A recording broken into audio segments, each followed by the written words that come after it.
Have you ever been on an important call and suddenly the audio starts breaking up? Or maybe a video meeting freezes right when someone is making a key point? Moments like these immediately raise a question. Why does this keep happening, especially on networks that are supposed to be reliable?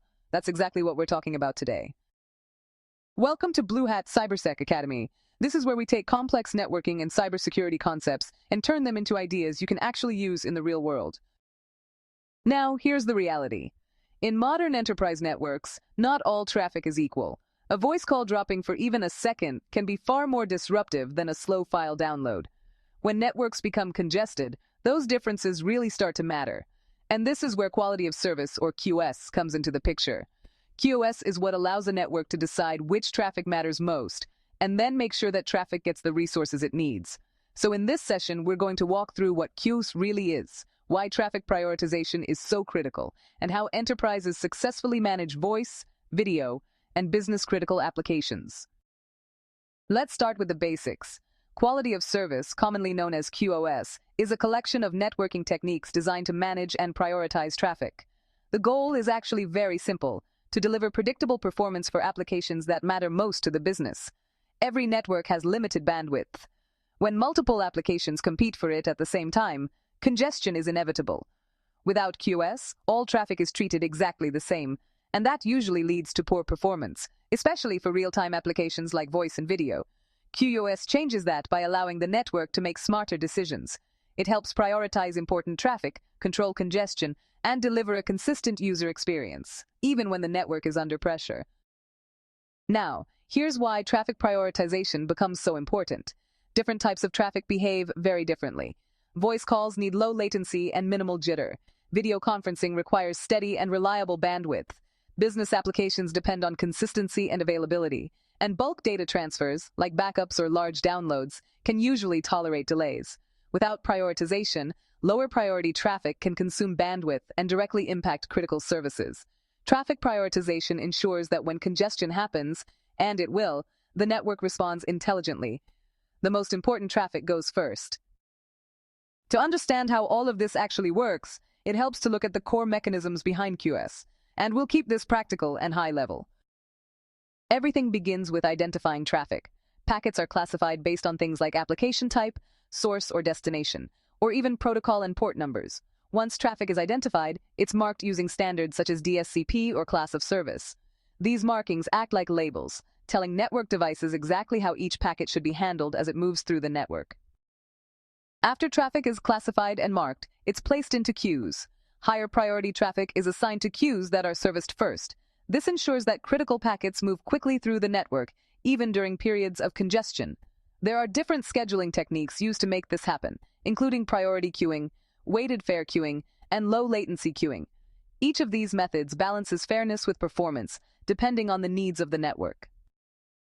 QoS also controls how much bandwidth traffic is allowed to consume. Traffic shaping smooths traffic by buffering excess packets and sending them later, while traffic policing enforces strict limits by dropping or remarking packets that exceed defined thresholds. Together, these techniques prevent any single application from overwhelming the network. And when congestion does occur, QoS determines what gets sacrificed and what gets protected. Lower priority traffic is dropped first, preserving performance for critical applications. Congestion avoidance techniques, such as random early detection, help manage congestion before it becomes severe.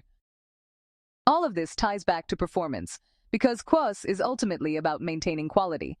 And, quality is measured using a few key metrics: latency, which is delay; jitter, which is variation in delay; packet loss; and available bandwidth. Voice and video traffic are especially sensitive to these factors. Even small variations can affect call clarity or video quality. That's why QoS plays such a critical role in real-time communication. In practice, most enterprise networks follow a clear prioritization strategy. At the top is real-time voice traffic, followed by interactive video. Next come business-critical applications. After that is best effort traffic like web browsing, and finally background traffic such as backups or system updates. This hierarchy ensures that essential services remain protected, even during peak usage or heavy congestion. QoS is used across nearly every part of the enterprise network. In corporate WANs, it ensures cloud applications and ERP systems perform reliably. In branch offices, it prevents non-essential traffic from impacting daily operations. In wireless networks, it helps manage multiple users and devices competing for airtime. And in modern SD-WAN environments, QoS dynamically prioritizes traffic across multiple links. So, managing voice and video traffic with QoS, well, it's really important because these types of traffic put the highest demands on a network. Voice traffic in particular is super sensitive to things like delay and jitter, which is why it needs strict priority and usually gets placed in low latency queues. Now, video traffic, on the other hand, needs consistent bandwidth and minimal packet loss, so it's typically prioritized just below voice. When QoS is set up properly, calls stay clear, meetings run smoothly, and all those collaboration tools remain reliable, even if the network gets busy. Of course, QoS isn't without its challenges. Common issues include incorrect traffic classification, assigning high priority to too many applications, and inconsistent policies across network devices. Best practices include clearly defining which applications are truly business critical, keeping QoS policies simple and consistent, monitoring performance regularly, and aligning QoS decisions with actual business priorities. So let's bring this full circle. Quality of service and traffic management are no longer optional in modern networks. By prioritizing traffic intelligently, organizations can protect critical applications and deliver a consistent, high-quality user experience, especially for voice and video services. When designed correctly, QoS transforms a congested network into a predictable, business-ready infrastructure. And in a world driven by cloud services, remote work, and real-time collaboration, QoS isn't just a technical feature, it's a business necessity. Thanks for spending this time with us. If this video added value to your day, give it a like, share it with someone who could benefit, and subscribe for more practical networking and cybersecurity content from Bluehat Cybersec Academy. Drop a comment. We'd love to hear how you're applying these concepts in your own environment. See you next time. Stay curious, stay secure, and keep building networks that actually work.